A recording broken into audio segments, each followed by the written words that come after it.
Welcome back to the show, everybody. Well, do not say I didn't warn you. Hey, Tommy, where are you, bro? This is my gang. You see all of these not here? How about that?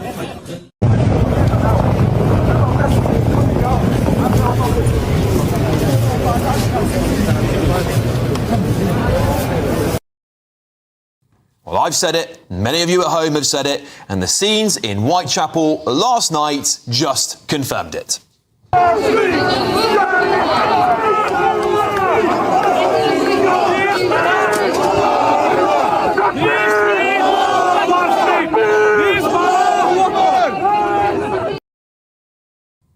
There's a little bit at the end there. A far lefty shouts, "Oh, we're all on the same side, bruv." Well, we'll find out more about that in just a second. But of course, there's no need for that, he says. We're on the same side.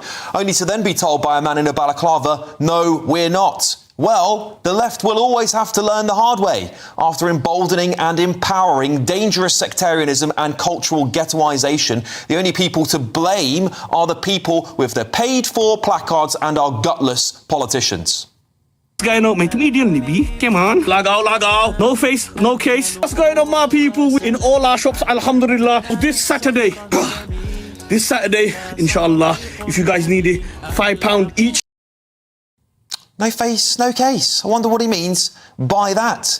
And thousands of what I would call Islamist sectarian men flooded the streets of East London in Whitechapel, mostly wrapped up in balaclavas, terrifying passers-by, chanting Allahu Akbar, flying flags of their homeland and Palestine, as well as lighting flares.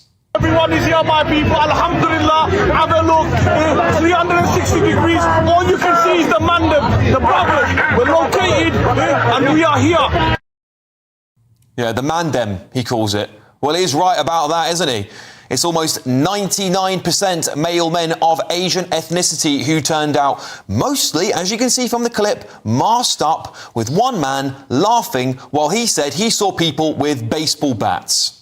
Okay, so I literally just got here, and now there's people with like balaclavas and bats. I mean, it's a vibe.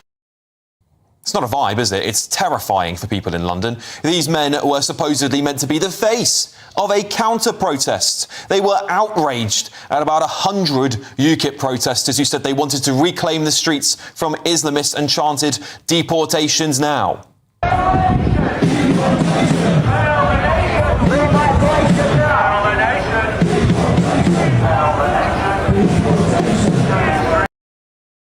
Yeah, that's received public outrage from the left, of course. But you are told that every single weekend you have to be okay with globalise the Intifada and chants of jihad, targeting and intimidating not just Jewish people, in my opinion, but British people alike. Do you see the two-tier outrage here? Remember when the Unites the Kingdom rally took place and Labour jumped on the bandwagon and condemned it as a far-right thuggery march? These are not scenes that should ever be taking place or be prolific in Britain. Sectarianism is here, and I think it's more emboldened than ever before. Let's get the thoughts of my panel, businessman and activist Adam Brooks, senior reporter at Guido Fawkes, Ellie Wheatley, and former Labour Minister Bill Rammell. Ellie, I'll start with you. The point I always like to get to with these is the two-tier outrage. You know, the Unite the Kingdom rally, hundreds of thousands of people, from what I could tell, with massive banners of Union Jacks walking down the street. There was a tiny amount of arrests, which I condemned on air, because I don't think any violence against the police is acceptable.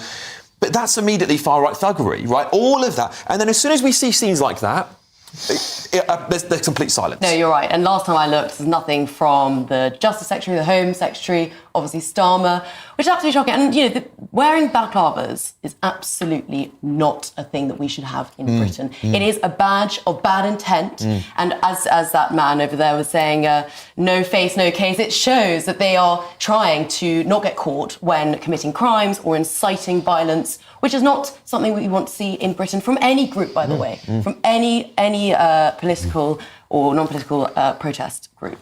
Yeah. And Stand Up to Racism, by the way, is just a totally lefty group that actually encourages violence, and we saw that in the Epping protests. I was there. You were there, and they came and actually started the violence that then broke out. And they was labelling kids that were with their nans and their mums as Nazis. Yeah. Yeah. So and they're white middle class liberals calling kids Nazis, and apparently they're the good guys. But look, when you look at those scenes, Adam, in Whitechapel, I mean, listen, I think what UKIP were doing was antagonising, but they have a right to do it. They have a right to do it the same way that the Palestine protesters have a right to do it. I just think there is a two-tier outrage on our senior political and some of our media elites who will be absolutely gobsmacked to see white British people protesting with a Union Jack. They weren't all white British people there, by the way, but they'll be absolutely gobsmacked and they'll be astounded. But when it comes to what I would say is sectarians marching through the streets, they have nothing to say. Let's be honest here. If there was hundreds of white men with balaclavas in a militia-style outfit, all black, walking down the road, the next day the headlines would be far-right take over East London or extremists. We didn't hear a peep from the media over that. That was quite intimidating and quite shocking because they're scared. Like our Prime Minister is scared to even call out an Islamist terrorist that carried out the atrocity at the synagogue the other day. We have cowards everywhere that bow down and do not want to offend. At the end of the day, we've got a two-tier Kia. We've got two-tier judiciary, two-tier policing, and a two-tier media. And that is causing division and hatred in this country. And it is going to cause a big problem if it's not sorted out. Our media need to start covering things fairly and truthfully. Bill, do you think the Home Secretary should have said something about that protest? Arguably, yes, and I think maybe will. And she's got a good track record of standing up on issues like this. But look, I think there's a degree of division and polarisation within our society that I've never seen before, and I think it's a real concern. And I'm prepared to call it out. I think Islamism, a belief that you should guide public and political life, not just personal life, by your religion, is a real concern. Most Muslims reject that. Agree. But I nevertheless think that there are elements of the far left, not within the Labour Party, but the far left, who, for want of a better phrase, are in bed with Islamo-fascists, which is part of what we saw yesterday.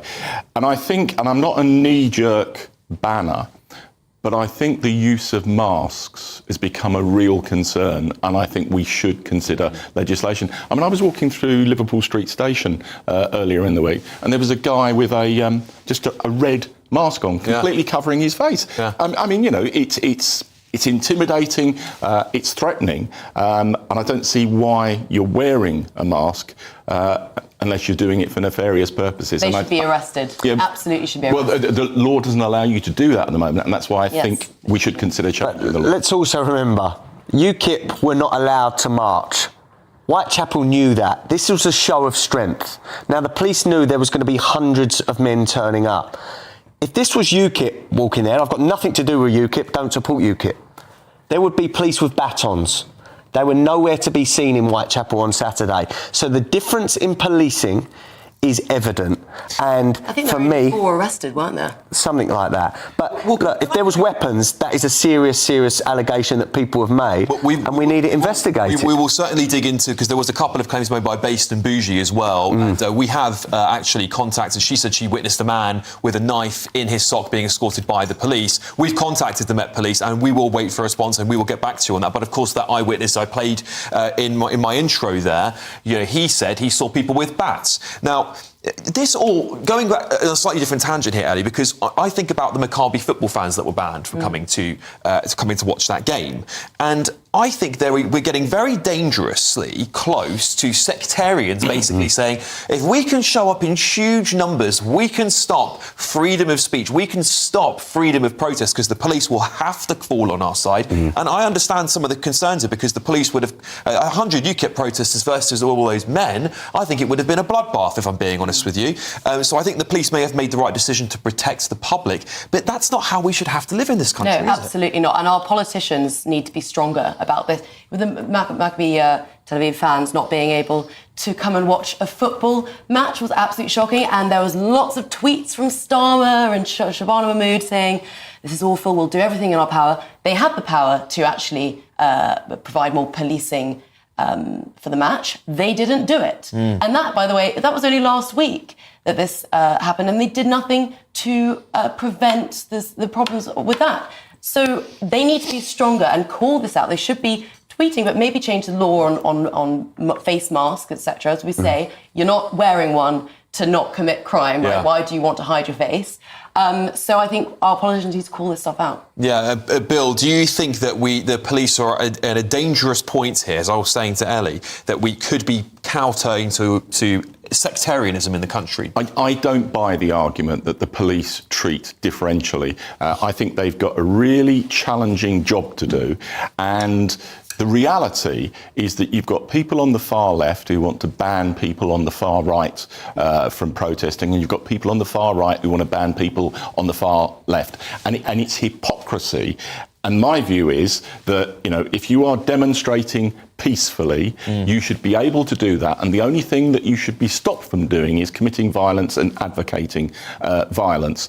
There should be free speech. But the idea, and, I'm a very seasoned politician, the idea that instrumentally the police organise and demonstrate bias against one group of people against another because of their politics is just not borne out by the evidence. Well, what I was getting at, it wasn't so much whether the police are sort of being bought into sectarianism. It was more that because of the power of sectarianism now, the police are having to say, we can't have these football fans here, we can't have a protest in this part of London. And that's what I'm concerned about. It's like the power of that movement is so strong now that police are having to actually shut down freedom of protest. Well, the power of the movement on both sides, and I think that's the concern. But, the police should be able to allow people on all sides of the debate to protest reasonably and have free speech. Adam. Look, we see some quite shocking things said at this protest in Whitechapel on Saturday, but I think sometimes these TikTokers and these interviewers do look for people that are going to be controversial. Yeah. Quite a few of them were saying, we want Sharia law, we want Sharia law.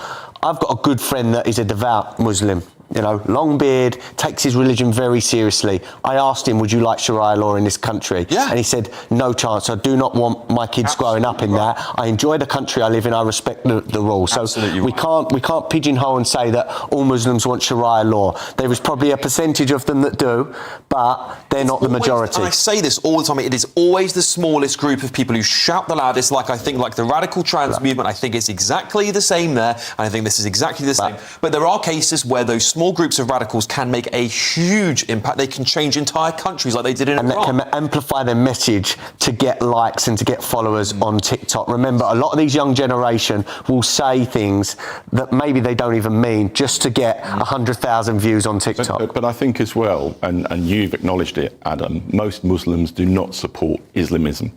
And I think there's a really important role for Muslim leaders and Muslim faith leaders to actually argue that and demonstrate. They're scared, it. Bill. I've spoken to devout Muslims, and they're scared to speak out because of the extreme violence that comes from a minority in their community. The role of leaders in any walk of life and faith leaders is to tell the people who follow them the truth. And I think Islamism, which is frankly, I think, a vile creed, needs to be challenged and exposed. A final word to you on all of this. Totally agree with you. It's the tyranny of the minority, isn't it, with all these things. And yes, as you were saying, the vast majority of Muslims do not believe that we should have Sharia law in this country. But we need these leaders to voice that, and so that we don't think, it's just everyone in that particular group that believes these particular opinions. They don't. Do you know what I'll do? Next week, I have been seeing some clips of some young Muslim men and women speaking up against this, and I'm going to bring you some clips of it. I'm going to put it on this programme because we get criticised all the time for not showing both sides of the debate. So I'm going to do that next Saturday. All right, let's bring that in, shall we? Because we do need to show there are people who are trying to do this, and we need to